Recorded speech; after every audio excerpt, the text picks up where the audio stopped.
ગાંધીધામ તાલુકાના મીઠીરોહર ગામ નજીક સરકારી જમીન પર વર્ષોથી કરવામાં આવેલા ગેરકાયદેસર દબાણ સામે તંત્રએ કડક કાર્યવાહી હાથ ધરી છે.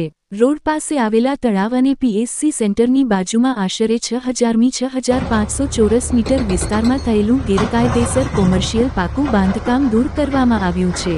આ દબાણમાં રામદેવ આઈમાતા નામની હોટલ, વાહન સર્વિસ સ્ટેશન, વિશાળ પાર્કિંગ તેમજ 2 માળની ઇમારતમાં બનાવાયેલા 10 ઓફિસ રૂમનો સમાવેશ થતો હતો. હાલની જંત્રી કિંમત મુજબ આ જમીનની કિંમત અંદાજે 1 કરોડ રૂપિયા 16,35,000 જેટલી હોવાનું તંત્રએ જણાવ્યું છે.